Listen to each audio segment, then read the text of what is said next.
Howdy, friends, and welcome to The Story Field. This is a podcast where we talk about business, faith, and life in general. Okay, so here's the deal. We want you to be encouraged. We want you living in hope. This life we live is complex. It's hard at times. At The Story Field, you will find great stories of normal people just like us who will inspire you. Our goal is that you leave encouraged, inspired, and excited to move forward in life. But before we get started, one thing though, if you're listening and you find yourself really hopeless right now, send us an email at hope@thestoryfield.com so we can pray for you. Thanks for joining us today. Let's get started. Well, Storyfield, today, man, is going to be good. I have my friend Matt Doud on. Matt, man, welcome to the show. Thank you, sir. It's great to be here. Now, typically, I'll send off like a little questionnaire I need people to complete so I can have some idea of where we're going with this thing. Thanks. But with you, I wanted to still keep my attorney skills fresh and see if I can do this like a cross-examination. Wing it, huh? Yeah. Welcome to the train wreck. Yeah, exactly. So this is good. This is maybe one of the most unorganized episodes you'll ever encounter, or one of the best ones. So we'll see. Yeah, it'll be great. Okay. Well, I know you, but I want to try to get your story out with some of these questions. So, a lot of times we try to do this as like a timeline, just to kind of walk people through a timeline. So first off, where are you located right now? And then take us back where you grew up. We want to talk about childhood first. Okay, gotcha. I'm in the great city of Kansas City, Missouri, but actually I live on the Kansas side. I've been here about 6.5 years. Patrick Mahomes and I showed up in town at about the same time. All right. I don't know if you want to credit all the success to, but well, you need a little bit of credit on it. Yeah, right. So yeah, I love KC. It's a big part of my story, actually, like how I got here, the timing of it, and what was going on in my life that caused me to move here, and we'll get to it. But I am from Corvallis, Oregon. So go Beavs, Oregon State Beaver fan by birth. Okay, yeah. So where's Corvallis in relation to the state, kind of? Yeah, it's in the northwest, the northwest quadrant in the Willamette Valley. It's about an hour and a half drive south of Portland, which is on the northern border, and it's about an hour from the coast. So it's really a beautiful spot, man. It's the Willamette Valley. It's between the coastal range of mountains that are 4,000 feet high at the highest. And then on the east side, the Cascades, which Mount Hood is like 11,000 feet, volcanic snow-capped peak. Oh, yeah. Peaks all up and down that range. And so it's beautiful. You want ocean, you got it. You want mountains, you got it. In the summer, it's great. And it's spectacular that way. So I grew up there and then spent some time in California, back and forth a couple of times, but lived my whole life on the West Coast until moving out here. Okay. Which a little bit ironically or whatever, my dad is from here. He was born in Chicago, but then grew up on Holmes. Man, that stuff kind of blows my mind. Yeah, that stuff kind of blows my mind, how the Lord can reconnect that. And you don't even know it's part of your story.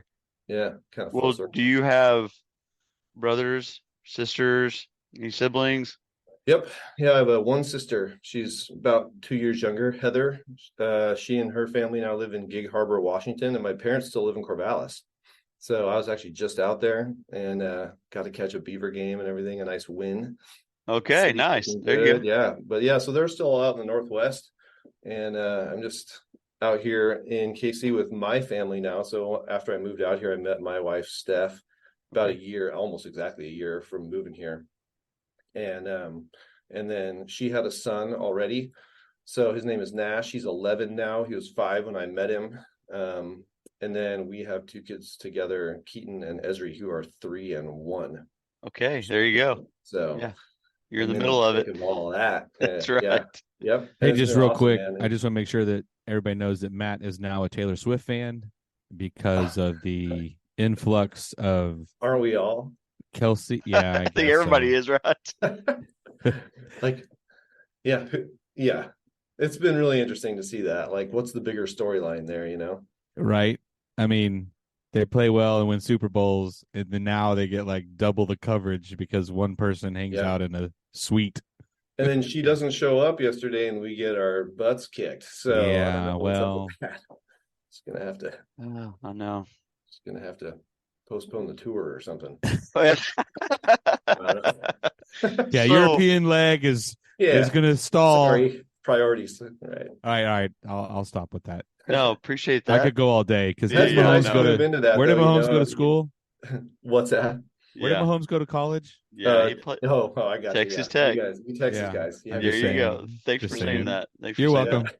that. I gave you something positive, Josh. I know. Usually it's like we do an argument online. So, how would you describe your childhood? Like just as you think back on it, Yep. like what comes up? Man, I mean, really amazing overall by and large. I mean, I was super blessed. My dad was a businessman, really successful. We had a great family life. You know, my parents are really devoted believers. They raised me up at church and in the way of the Lord, you know, and just had friends around and like an open, like when I got into high school and stuff, they were always good with having friends over. My house was the house where the basketball team would come and hang out after school before practice, you know, a lot of the time. So we were always in community. We were, you know, just like faith was a big element, was important. And it laid a great groundwork for me, you know, just like a bedrock of a foundation. We got to travel a bunch. My dad, you know, he was a Toyota dealer. He had a car dealership in town for like 40 plus years. So he's this really established business guy and a community pillar, really, right? Yeah, oh, yeah. But then we got to travel for work too, because he would go to meetings, different places, and you know, he won contests and stuff. So we got to go see a bunch of the country and a little bit of the world, you know, growing up. And just I'd say it was just like a blessed life. Not without its challenges, of course, but like really overall pretty incredible, right? And my sister and I became good friends kind of when we got past that, you know, into like middle school and started to grow up a little bit. We connected and were really close, like middle school and high school, which was very, you know, that was really fun.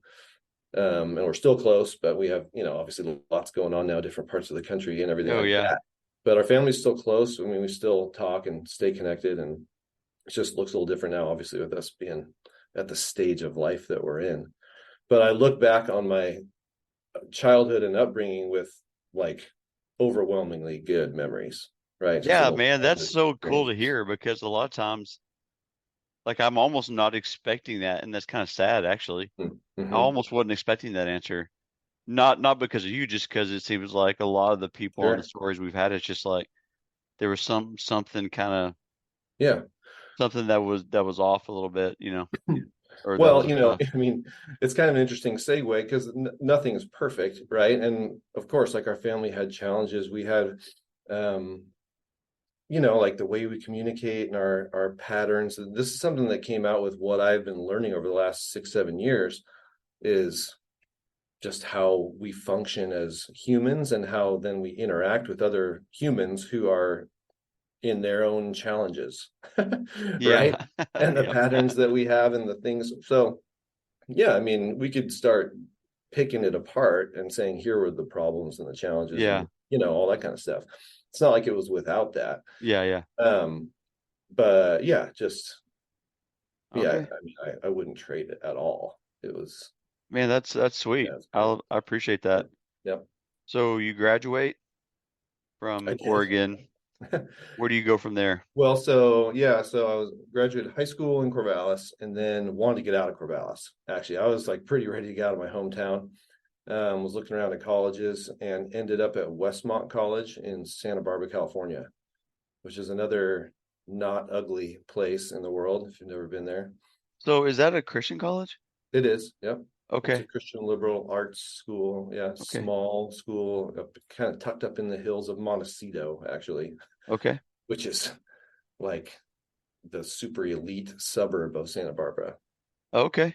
Which Wow. is Yeah. the reason I went there, but that just happens to be where it is. How'd you pick that place, or why did you pick that, or do you have a Um, legacy there or something, or? Nope, no. I had, let's see, why did I pick there? I had some friends a year ahead of me in high school who went there, and I heard great things about it from them.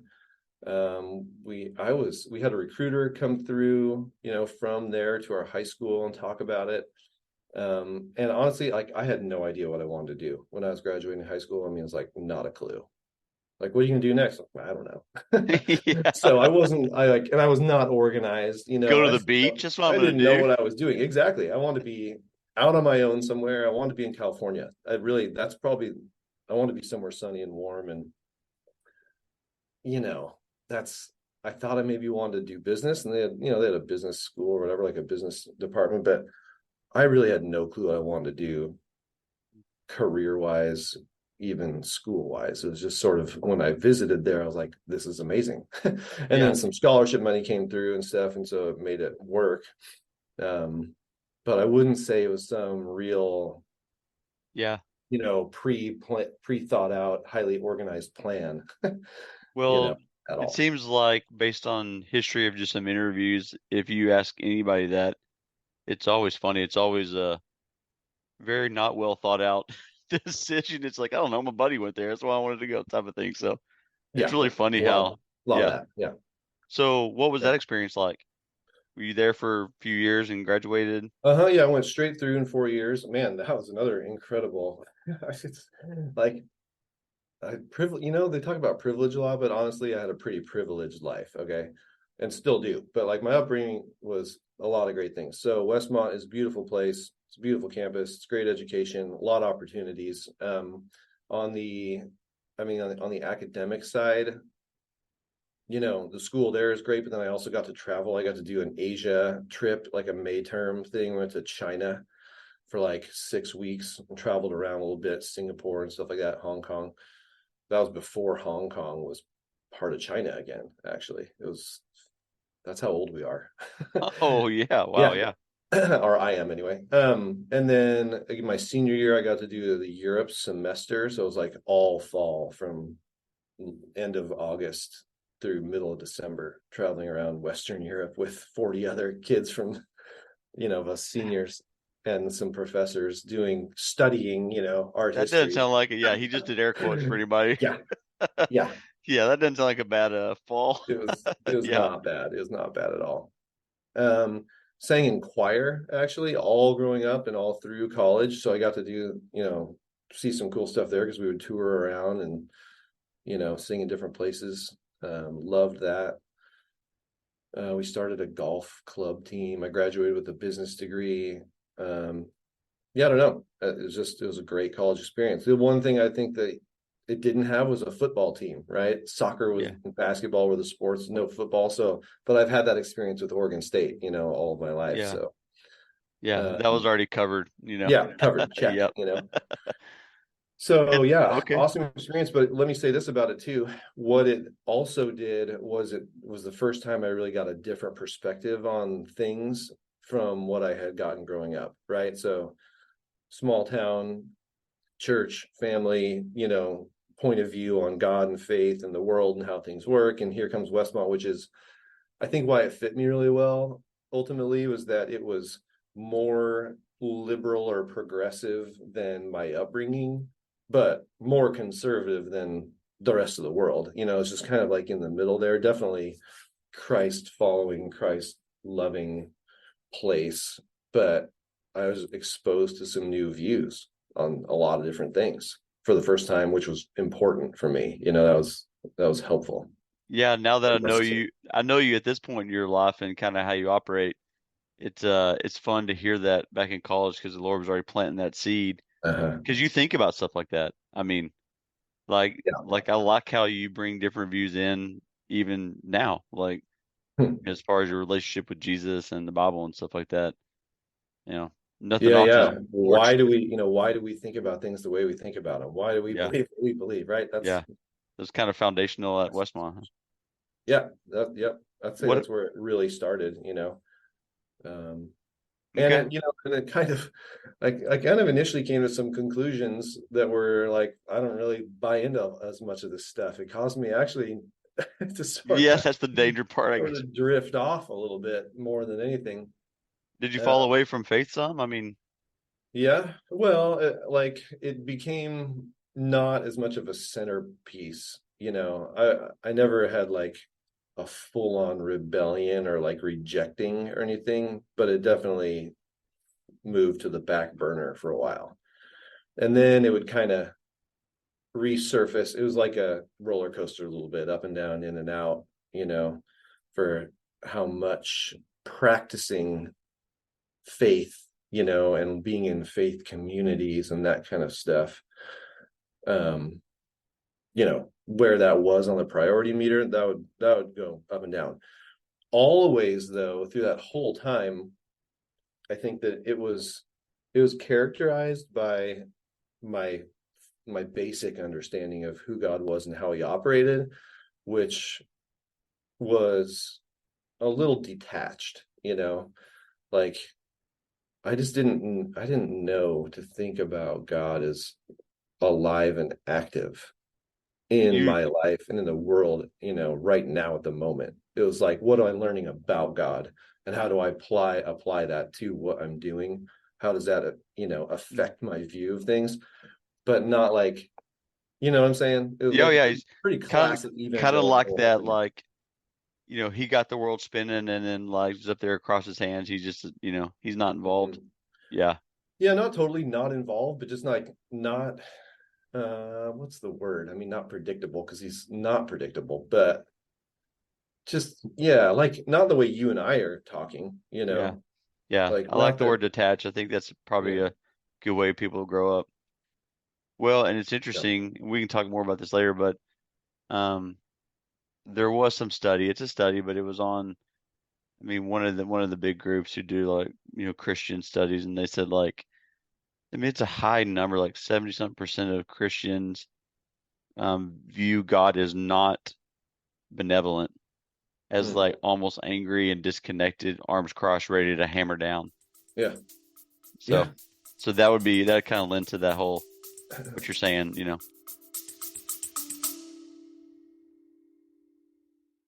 Hey, y'all. I just want to make an observation. When I see someone going through a legal situation, it seems like there are way too many unknowns. Well, the Allen firm provides legal guidance so that you can make a great decision, come to a resolution, and be at peace. For more information about the Allen firm, visit allenlawfirm.com. Yeah, it's funny. I just picked up that Brian Zahn's book, Sinners in the Hands of a Loving God, where he sort of deconstructs the famous, Sinners Yeah. in the Hands of an Angry God sermon from the 1700s, Jonathan Edwards, that really set the tone, I think, for a lot of people, Oh yeah. view of God that we have over the last, here in America, basically, right? Because that was just before we became a country and everything. And yeah, it's our view of God. I mean, we're going to probably get into this as we go along here, but I mean, our view of God is so fundamentally important, right? Well, We let's reflect the God we believe in. okay, yeah. So We let's tend take a quick timeout and tangent. So right now, what's your view of God? Like fast forward, Matt, now. to. I want to go back to college and we'll kind of connect the dots, but um as you can verbalize it now, how would you say, here's my view of God? Yeah, wow. Um, Yeah, easy question. Like yeah, right. Yeah. Here, let me just lay off just whip that one maybe out. bullet points. So okay, so I would say God is alive and active in the world, and we can treat him in many ways like we treat another person in terms of how we can relate. Okay. So we can ask questions and get answers. We can spend time with him. We can ask him questions like, what's on his mind right now? It's Yeah. not just like, what were you thinking about 2000 years ago in scripture? It's like, what are you thinking about right now that you want me to be thinking about? And we can meditate, contemplate, spend time in that and like come away with answers. Yeah. And not only like directional stuff, we can also have a relationship. Like, how do you feel? How do you feel about me? How do you feel about what's going on? What do you want me to, how do you feel about Yeah. these other people? How should I be feeling about it? Here's how I feel, and what's, good or bad, or what's helpful, not good or bad. I don't like that question. What's helpful or not helpful about how I'm feeling? What's true or Oh, not yeah. true about how I'm feeling right now? What's the source of how I'm feeling? Will you help me understand that? Right? Yeah. Like, it's a partnership. There's human relationships that we have that are good analogies, right? So parent, child, husband, wife, friend, brother, sister,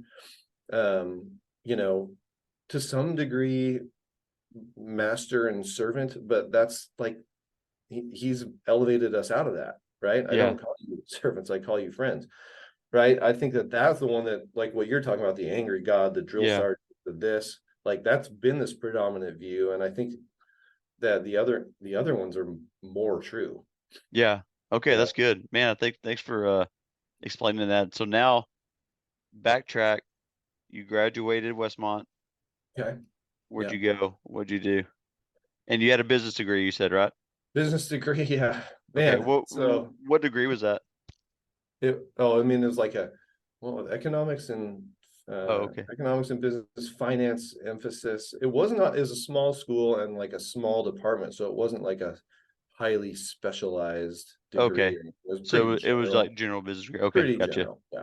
Okay. And again, still really didn't know what I wanted to do. Yeah. I had my dad's business out there still as like this predetermined future, at least possibility, and sort of the expectation. Not Was from he pushing you to come back? I No, mean, okay. no, actually not at all. So it wasn't him pushing me. It was just like it was there. And so there was an inherent expectation, or like, not that I would do this, but that I probably would do this. You know what I mean? It's just, there it is. And why would you not do it? Yeah, But that makes sense. I mean, it didn't take me very long. I probably could have always told you I didn't really want to do it. And then once I was in and out of it a few times, I really knew I didn't want to do it. And it wasn't because of it itself. It was just like, I didn't want to be in my hometown my whole life.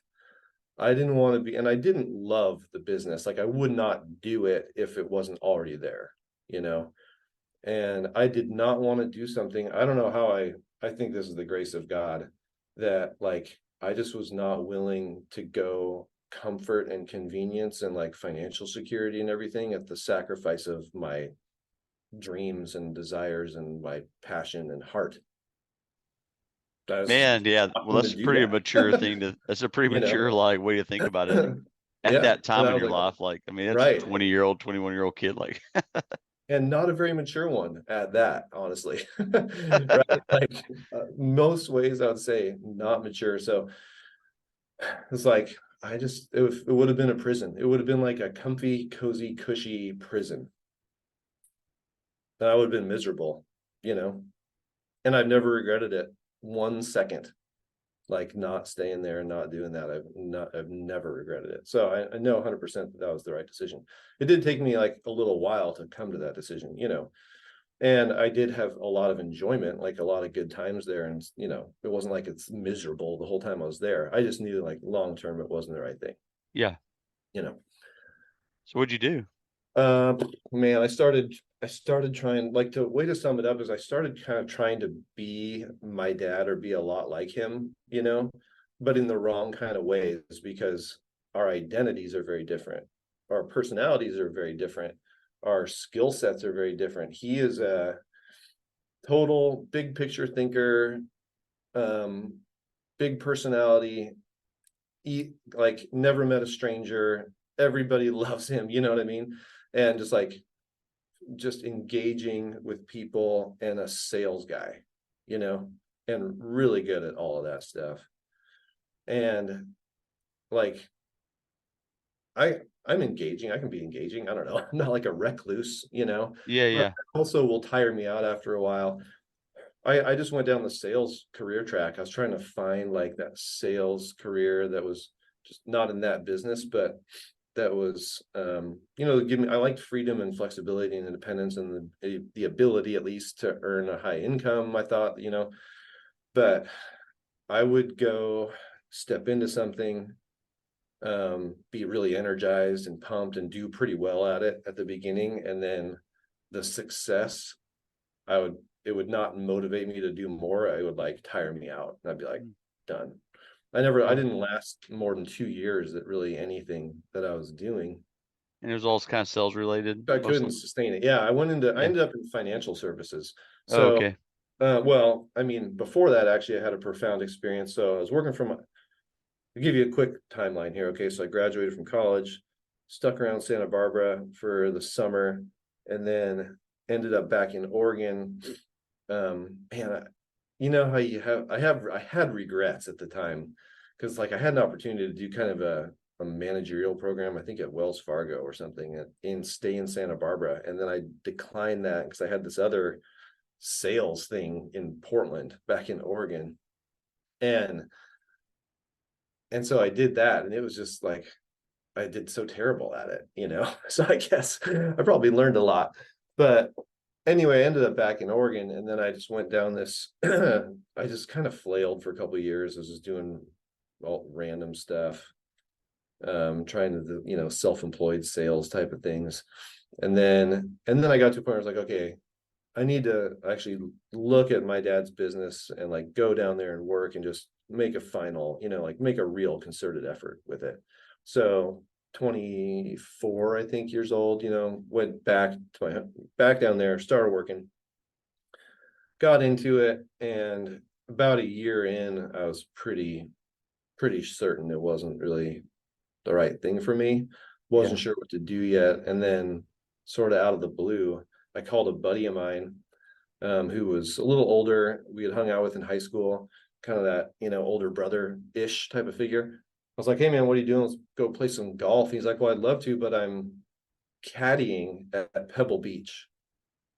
And I was like, you are what? He's like, yeah, man, I'm down here. I'm working as a caddy this summer. I was like, I want to do that. It was probably the first time that I knew immediately that I was like, what I wanted to do. Yeah. It'd always been like, well, I'll try this. I'll try that. This sounds interesting, whatever. I was like, no, I'm doing that. I'm like, how do I do that? Hook me up, like, let me know.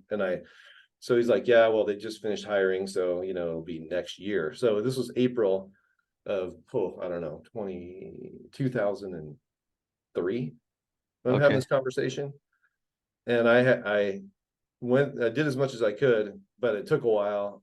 And it wasn't until the next hiring season, the next spring, that I actually got to go down there and interview and go through the process. But so spring of 2004, I went down to Pebble to become a caddy, which is not what you do with a, God, what did your dad say? I know that's what I was degree. thinking. I can't imagine that. Yeah. How'd that go over with your dad? Yeah, I mean, he took it. He didn't like forbid me from doing it. And he's a golfer. So he on the one hand, he could appreciate it. I think he had a lot of questions, also, but he was reserved. Like he'd let me make my decision and do it. Yeah. And now looking back, I think he'd say it was a great decision, and he came down. We had a great time with it. But I think that my parents definitely I think they probably had questions about me my whole life. Like, what are you doing?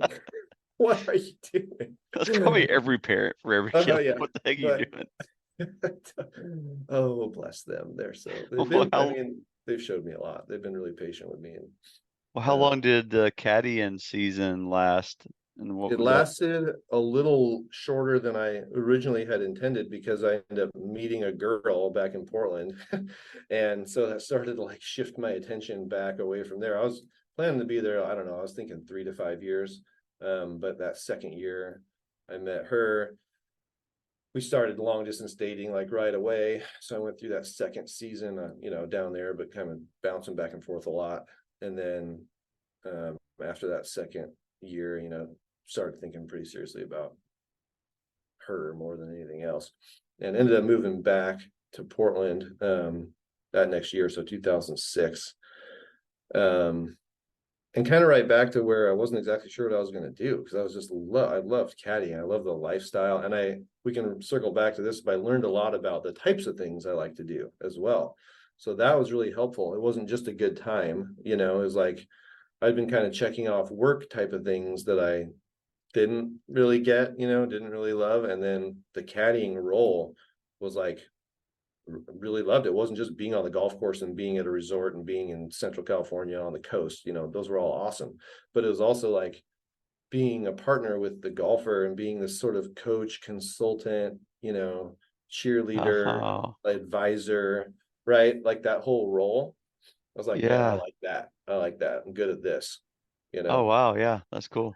So I took that back with me when I moved back up to Oregon and started looking for ways to apply that. And I also have always had kind of a real interest and passion for personal finances. I read Rich Dad Poor Dad when it came out, same time I was graduating college, and just like really resonated with the message in there, right? It's like, whatever you do, you also got to mind your own business. Like take care of, you can build something over here no matter what else you're doing, even if you're working full time for somebody else, right? You can always do your own thing. And how you think about that, it makes a huge difference, right? And in what your life looks like and what your economic life looks like anyway.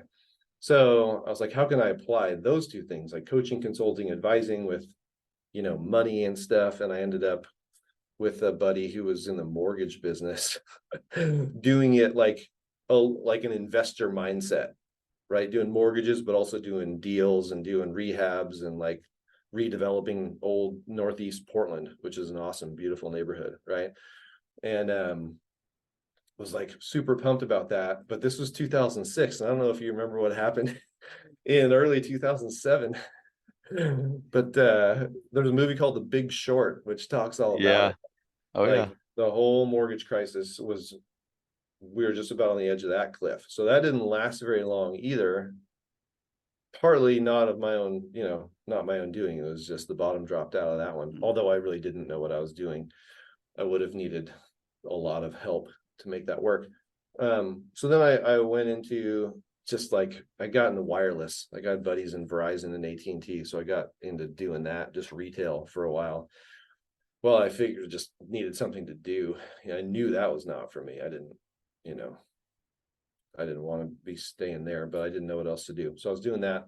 I had gotten married, right? We were married in 2007 to my first wife, Kristen. And so that mostly things were good, but I just, I would rise and fall with my circumstances. Yeah. Like how I was doing. Right. It was totally dependent. And more like as challenges hit, because when I was caddying, it was just like all good, man. Yeah.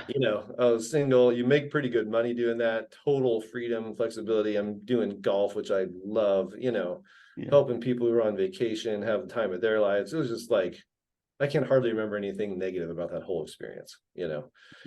And then I come back and it's like, I don't have like a real career path that I'm solid with. I'm getting married, so now I'm getting integrated into this other family, and their family's way of doing things and all this kind of stuff. And I have my way of doing things, which I like better.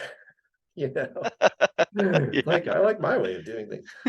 And so, then the challenges started to just, a little bit at a time sort of mount up. And I was still on the roller coaster of faith and community, right? I had developed a pretty good one in Monterey in California, and then left there and then plugged into another pretty good one in Portland with, my wife and her friends and some of my own friends.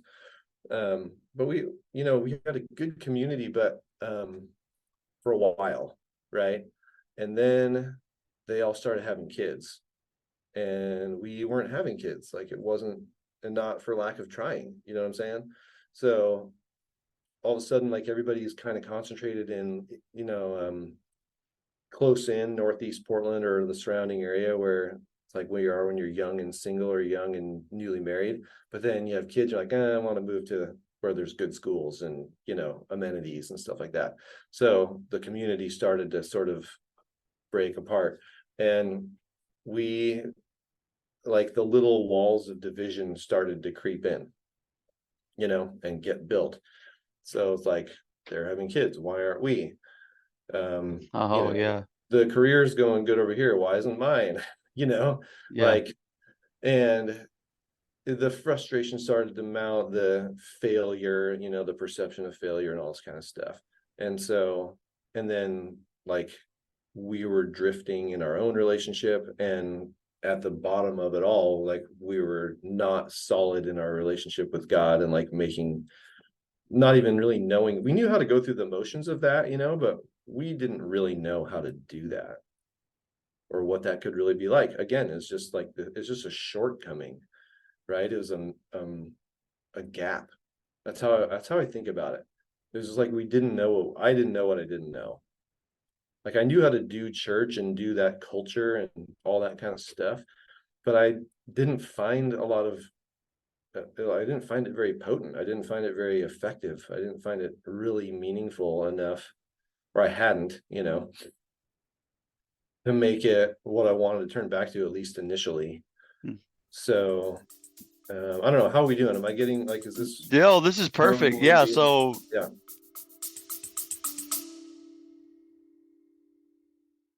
Unstuck Coaches hates it when movement and progress in a person's life or business is stuck, or frozen, or slowed, or just stopped altogether.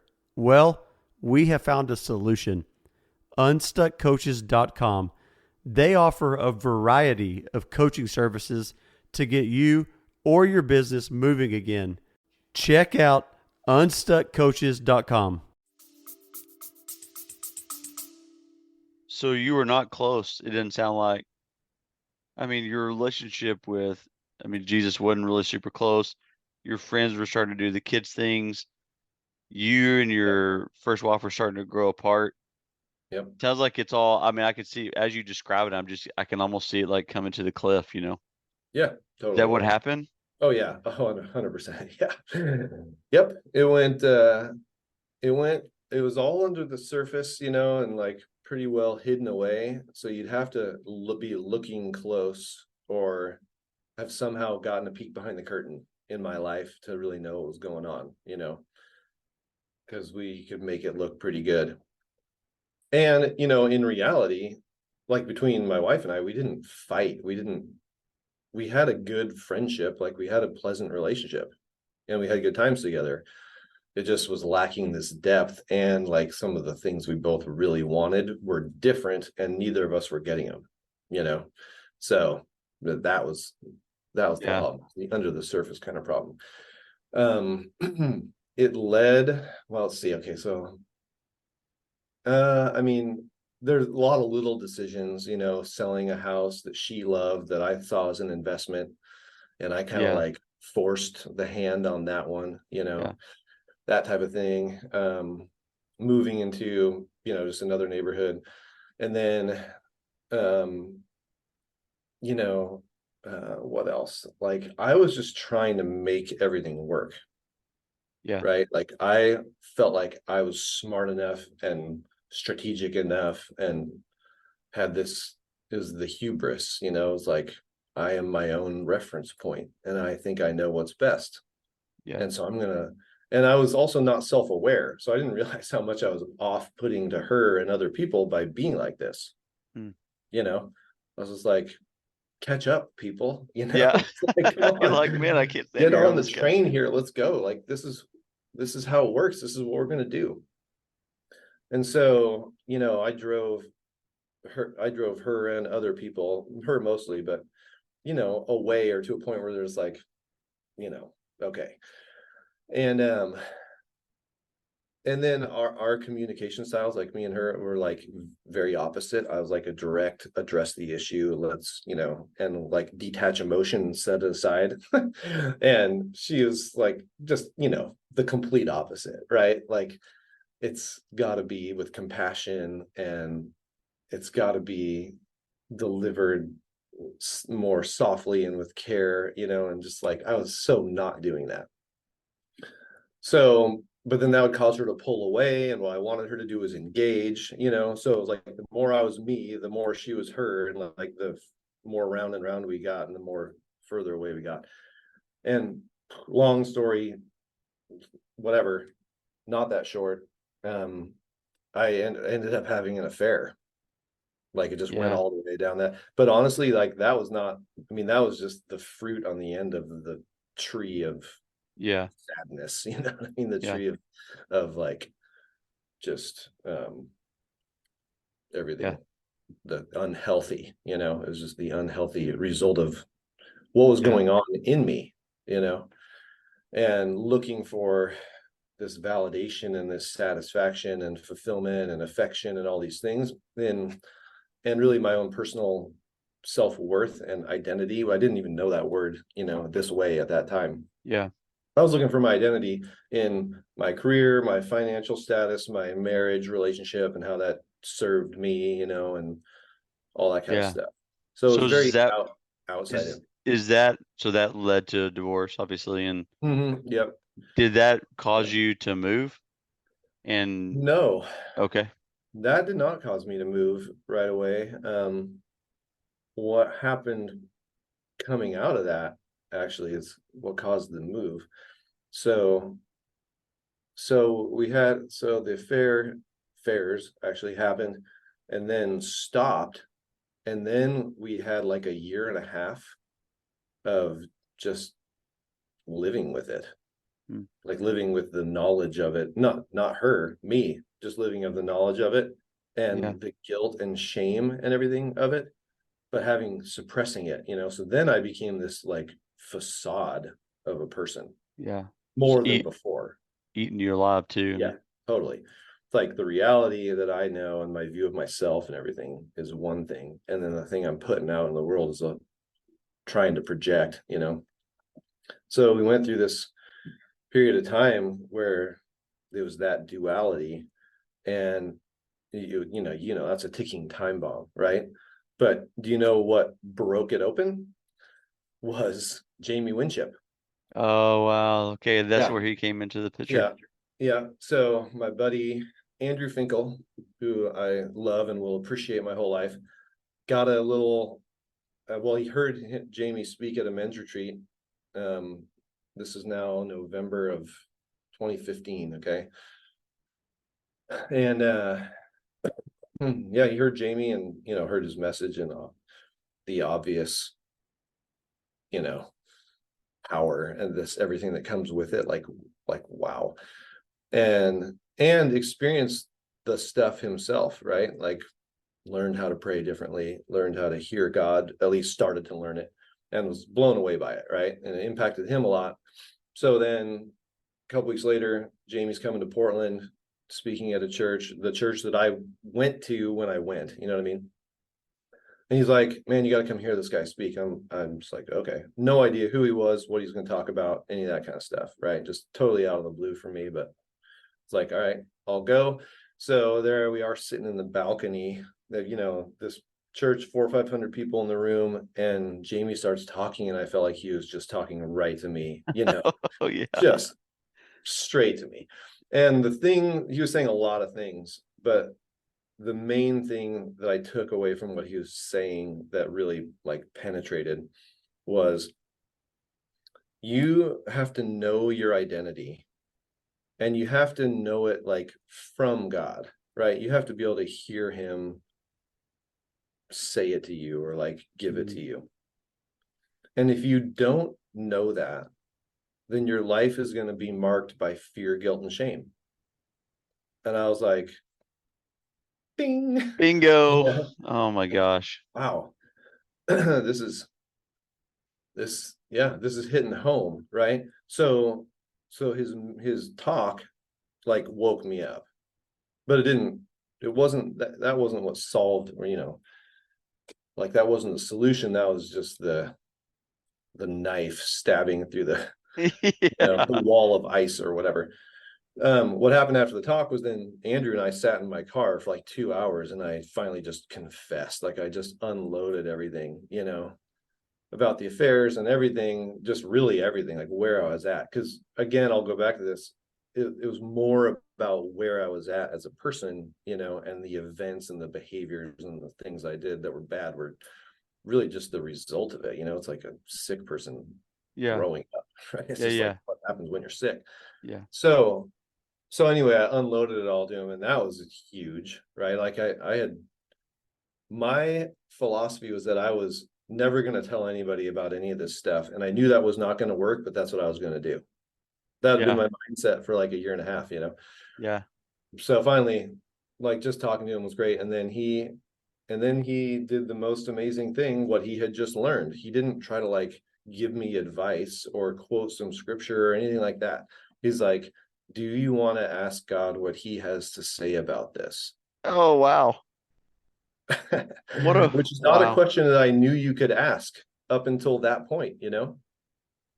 Oh, and I was man. like, yeah, I guess so. And the reason I could say that was because I was at the end of my strength. I was at the end, finally, you know, of what I thought I could do to accomplish this, to, you know, to figure it out, to make it all work. And in fact, what I started to realize right after this was that the harder I had tried, like wherever I had applied intention and energy, like it didn't just stay the way it was, it got worse. My marriage got worse, my, you know, finances and career got worse, my relationship with my family got worse. Like this is all getting worse. Yeah. And Jamie had talked about that, right? He's like, not when you're outside of your identity and doing things on your own, it's not just like, it not just doesn't work, it's destructive. Wow. Okay. So I was like, all right, got it. Anyway, so he's like, do you want to hear what God has to say about it or about you? And I'm like, okay. So then he prays and he's just like, Lord, what do you want? You know, what is the false identity that Matt is living with? And it's like right to my mind immediately, man. It's like lustful and two-faced. Oh, wow. Two things, like boom, boom. Okay. And I was like, okay, yep, got it. And I couldn't disagree with that and didn't even put up a fight. I was like, yep, sounds about accurate, you know, which actually, as we get into this later, that is confession, right? Agreeing in agreement with the truth. That was the truth. And actually, you know, lustful was sort of obvious. Two-faced was actually the one that hit me harder, because I realized right then that I was inauthentic 100% of the time in my life, in relationships where I showed up, because I could go to my hometown, my parents' church, to my old friends, any of that kind of stuff, and like walk and talk like a, you know, Christian moral person or whatever. You know, I could fit in that culture. And then I could go to work or go wherever, you know, with my current friends and all that kind of stuff, and totally like disassociate with that. But I didn't not believe it somewhere way down, you know. Yeah. I still knew that God was real and that there's something there, you know. So just 100% of the time inauthentic. And that was the most convicting thing of all of it. Well, that was the most convicting. And then there's a couple others that were like really close there as well, you know. How I treated my wife was a big one. But so he didn't stop there though. He's like, okay, you got this false identity. Now I want you to just lay it at the foot of the cross and ask Jesus, like, to show you, what does he do with it? Right? I'm like, oh, okay, so I don't have to keep holding on to this.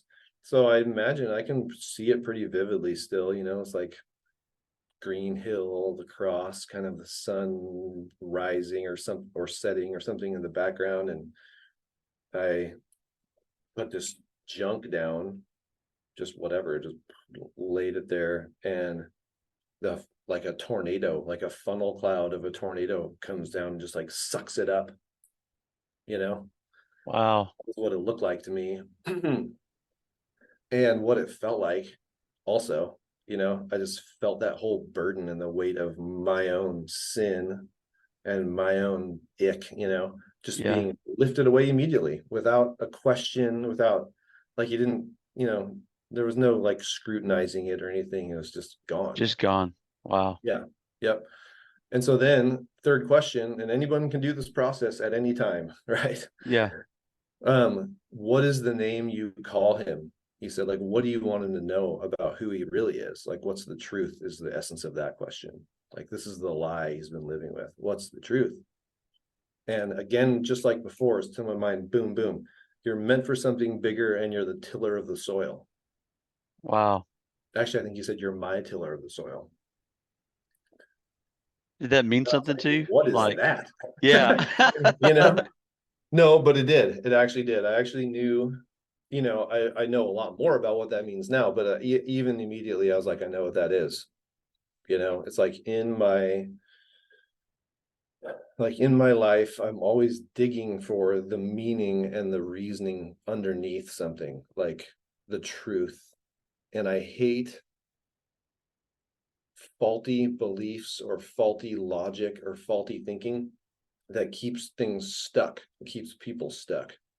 And so tilling soil is all about, and I learned a lot of this later as I dug into it, you know, but it's like where there's something growing or trying to grow, but the soil is hard and crusty and it won't let in air, light, and water and nourishment and the things that it needs to grow and flourish. I can help a person get rid of that crap. You know, I can affirm that. That's maybe a better way to explain what I was talking about at the very beginning of like, man, you do that. And before I even knew that, I Yeah. mean that's what the Lord called you. Like that's Yeah. my literal experience with you. It's really, really Yeah. sweet. Yeah. Thanks, man. Well, that's how identity works, right? It's like, and it's so empowering and energizing when, and even retelling this story, you know, because it's like every single person has an identity like that. Every single human who's ever lived. Everybody has something that like, it's like a superpower, you know, and it's given to you by God when he knit you together in your mother's womb and formed you and knew you, you know. And it's like, there it is. Now, are you going to discover it? Is it going to be manifest? Is it going to come true? Are you going to live into it? We all have the tendency to try to do it, but like Jamie said in that first talk I heard him, was like, if we do it on our own, in our own strength, in our own timing, it becomes destructive. We Yeah. overdo it or something, like we do it wrong, you know. So yeah, I mean, that was like the line in the sand, the moment for me. You know, there was like a distinct before and after Wow. for So me in my what life. Yeah. so And whoever's what listening, Matt, talk us I mean, I wanna talk about after the line for a little bit, but Mhm. so walk us through the process one more time that Andrew walked you through. And these are just simply prayers, right? Yeah, you You're can just asking call. the Lord for this, right? Or how does this Yeah, work? yeah. I mean, yeah, the very best way to do it is to actually ask in the name of Jesus to silence the voice of the enemy and of the world and of my own mind. Anything that would like distract or kind of infiltrate this and consecrate my mind, heart, and imagination Mm, to what God wants to show me. okay. Right. So, like, let's keep the enemy out, like anything that's adverse, Yeah. keep it out of there. And then, you know, by the blood of the lamb, right? In the name of By Jesus, under ultimate his power of the authority in the universe. Yeah. yeah. Okay. That has the power to do that. Then what's the lie I believe and what's the truth you want me to know in its place? That's And the that's what you're essence of it. asking. Okay. What's the Yep. lie you want me to believe and Because what's the truth you want me to know in this we're going to place? get into this when we get into like the breakdown of what's really going on here, but the two trees in the garden, you know, are the tree of life, which is based on truth, reality, truth and deception, versus the tree of the knowledge of good and evil, which is judgment, like my view of what's good and bad. We have this propensity to go through life like trying to figure out what's good and bad, and God is all about what's true and not true. Oh, yeah. And so we're barking up the wrong tree, actually, pun intended. You know what I mean? It's like we're just literally at the wrong thing, the wrong source, trying to figure it out. Like, it's hopeless to do that. It is absolutely hopeless. But we have an opportunity to engage with, you know, to eat the fruit from the tree of life, to engage with the source of truth and receive what we need to receive, but we have to like let go of or be freed of the stuff that we carry or the stuff that's attached. Stuff gets attached. Oh, It's yeah. not really me, but it gets attached and it starts to kind of look like me. You know what I mean?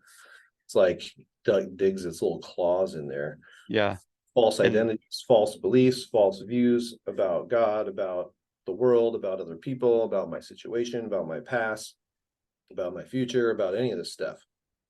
and in your experience, I mean, God's perfectly willing and happy to tell you that. Yeah. You just got He to will ask. always, yeah. If anybody lacks wisdom, just ask. But when you ask, you have to receive it and not doubt. That's the big thing. Like, you have to start to believe. We're going to get into all this, man, but like the Yeah. hard work is the belief. The belief is the hard work, and Jesus says that specifically. Yeah. The hardest thing you'll ever do is like overcome your doubt and believe it. But believe what I say. So, okay, so Lord, what do you say about like where, and David says it too, the Psalms, like search me and know me in my innermost being and tell me the false things that hurt me, the false ways, the false beliefs that I have. So that's what we got to do. We got to be like, okay, show me the false things, because I can't even diagnose it myself. If we could figure it all out on our own, we already would have done it. Yeah. You know, Golly. like nobody wants to be under the oppression of this, but we are, and we don't know how to do it. So then we go and like try to figure out how to do it. And there's a way to do it. We just don't know it. Man, I know. So we need to start thinking about kind of wrapping this episode up, and just so our listeners know, we're probably going to do some just Q&A type situations, just kind of a little bit deeper dive topics with Matt and get into this soil tilling. But this is a really cool place to kind of maybe hedge away from or transition from now that you're at the line in the sand moment. But for a minute, Matt, tell us now that moment happened, and an encounter with the Lord He's probably wanted you to have for a long time happened in the car with Andrew. Mm-hmm. How has life been different, and kind of what happened since then? Now we can still get back in your story in some future, these mini series we're gonna do, on some of these detail stuff. But can you wrap it up a little bit to current? I hate to speed it up, but It's fine. Yeah, I can sort of summarize. That was a line in the sand for sure, and nothing has been the same really for the most part since then. Like, it kind of changed everything, but it's not a one and done type of thing. Like, oh, now I'm just this like guru monk on a mountainside. You know what I mean? It's like, what happens is you live that process daily, taking up your cross daily or not. There's plenty of days where I don't, and so it's like the journey is engaging with the process of what am I believing right now that's not true, that's causing me to think, feel, or act these ways, and that's causing harm to myself or other people. And like, what's the truth you want me to know in its place? And it's universally applicable. Stress, health, finances, relationships, et cetera, right? It's unending, the depth that you can go into your person, yourself, with when you invite God in there with you and say, let's do this work. Like, let's do this thing. It's like, the question is, am I going to do it today? Am I going to do it right now or not? And we have that choice all the time. We always have that choice. And so I'm in that choice, and I choose to do it sometimes, and I choose not to do it a lot of the times. But you're always moving forward as well, right? So yeah. I'm not the person I was before, but I'm still a human being, and I still, deal with this sin and like myself and all this stuff, right? So that's where I'm at. And I know all that too. I was just thinking of that verse about freedom. I mean, it seems like that process of discovery of, praying with God and inviting Him to tell you and give you wisdom and to search you, to show you the lies and then show you the truth. All that will lead to freedom. Big really, time. yeah, Mm-hmm. Which is why Jesus came. Yeah, For freedom, he has set us free, right? That is the purpose. Okay. One of the purposes. Well, man, I hate that we need to end this. I always do, but we're going to get more rounds with you. We'll do some more, man. Yep. So encourage somebody right now, Matt. If you had to say, here's my life message, or here's just some encouragement that comes to mind for people based on your story to date, how would you encourage somebody, or how would you say, be encouraged because of this? Man, that no matter how bleak, dire, or just hopeless your situation or circumstances may look or feel,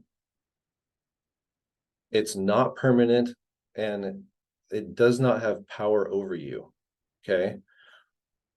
The main battle that's going on, it may feel like it's out here with some thing or some people group, law, whatever things we're up against, but the real battle is in here, and you can engage with that battle at any time, and you don't have to fight that battle on your own. You have help. You just got to ask for it, right? So, Lord, have mercy. Lord, help me. I hear, and the best thing to do is confess. So truth tell, confess, tell the truth, allow your mind to be changed, and then watch how that changes what you are able to do and what happens around you, or your view of what's going on around you. But tell the truth, right? And you don't even know the truth you need to tell. So ask for help. What's really going on in me that I can't even recognize? And just do that little process. What's the lie I believe? And what's the truth that I need to know that will free me from it? And just do that over and over again until you start to see results. Yeah, oh man, that's good, because I also thought about when you said that about like the real problem's internal. Like that's the real battle. We just think it's that person or this person or this situation, but really what's going on is we're seeing it wrongly because of what's going on in us. There it is. It's not flesh and blood, right? It's powers and principalities. That's not out here, it's in here. That's what that's saying. Okay. Man, I'm really looking forward to our next conversations.